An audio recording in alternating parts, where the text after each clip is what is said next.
Alright guys, here's the jewelry box I made for my wife. Our 1-year wedding anniversary is coming up this Sunday, and that's the inspiration behind this project. So what I'm going to do is I'm going to walk you through the project, talk a little more about it, talk about the new joinery techniques that are in this project that I've never done before. So hopefully you'll enjoy this nice little video walking through my jewelry box. So first off, we'll talk about the frame.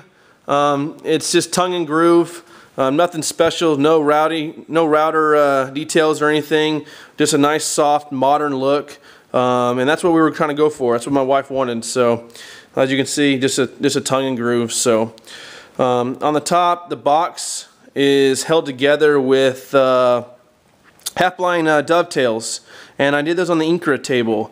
Originally I wanted to put them here, but imagine putting this, I don't know, 50-inch piece of board upright, sliding it over the router table, over the router bit. It's probably not the most accurate way of doing it, or the safest way for that matter. So and some of the flaws I'll mention. I'm not scared to tell everybody, but yeah, that's wood glue, if you can see a little bit.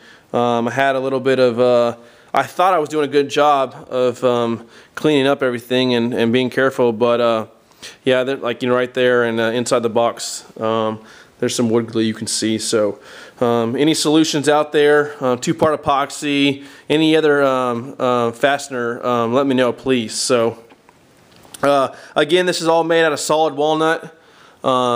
It was actually black walnut, but I don't think it was really black walnut.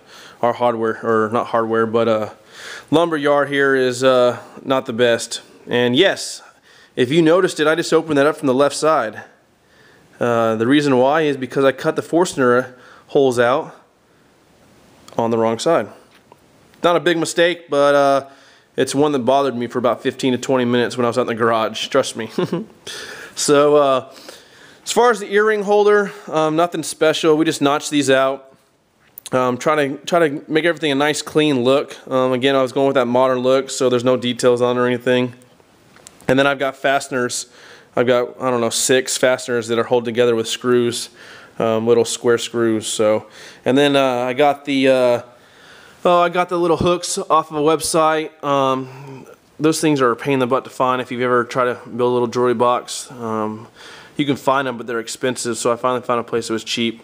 And the mirror we added later in the project. Literally right before I was about to stain it, I was like, let's put a mirror here, because there was an empty spot, and you know, the drawers being there, you can't put anything over here. So yeah, it's gonna be cool, because once this is hanging up on the wall, my wife can do her hair and everything and look in there and do her makeup and get ready. So as far as the boxes, nothing special, just 45 mitered. I did end up going with maple ply for the bottoms. I wish I wouldn't have, but you know, this was on a deadline because of our anniversary this weekend. I wanted to have it finished before we headed off to Dallas. So yeah, I was having problems, honestly. I was having problems resawing the leftover walnut I had. It was high moisture content, and it was warping on me pretty bad. And I don't know, at the time you plane it and join it, you're left with, you know, veneer basically. So any solutions out there of after resawing it to oh, I don't know, put in a bag and put some clamps on it, please leave suggestions, please. So again, I'm learning. So joinery technique, these shelves are on blind dados, and so is the ring holder. So that's a new joinery technique that I got to use on this project with the handheld router. So yeah, it worked out pretty well. And then I just picked up these off of eBay. Nothing fancy about those. Some $7 ring holders, and I just framed them out. So then we put a nice little suede on the back and everything. So it turned out well. And then what's really cool about this suede, and this was really, honestly, I did this for well, more for a finishing purpose. But yeah, I just took that out. And the reason I did that is in case, you know, my wife wanted to change out the color down the road, or she stained it, she got something on it, or really, you know, just wanted to change the colors. She's able to do that. So, and then oh, the runners for the two hooks, those are mortise and tenon. That was another joinery technique that I've never done before. So yeah, we've got the half blind dovetails, the blind dados, and the tongue and groove, and the mortise and tenon are all techniques that I've never done before. So, you know, overall it was a great project. I personally wish we would have gone with a lighter stain, but my wife really likes this dark stain, and you know, even though staining walnut, it turned out really well. So, and I'll have to give props to Ehrlich's.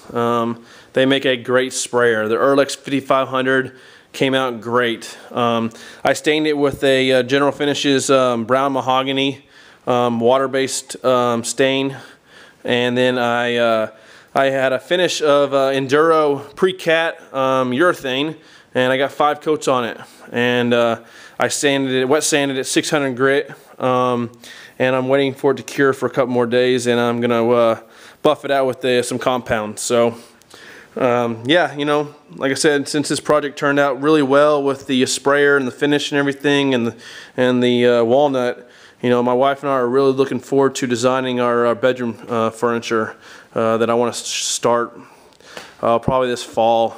Summer's coming around. It's going to be hot in the shop, so probably lay low and do just some jigs and get the shop up to running again, and get some outfeed tables and whatnot, some smaller stuff that I've always been talking about since day one. So, and yeah, I mean, keep following me on Lumberjocks, and click, comment, subscribe on YouTube. All the little comments, you know, they're all helpful. Whatever you can tell me and teach me and educate me in this hobby, believe me, I take them to heart. And you know, your comments really keep me going. You know, I haven't made a video in a while, but if I can, I like to talk about the project and I don't know, show it off a little bit. So, all right, guys, I appreciate it, and keep following me.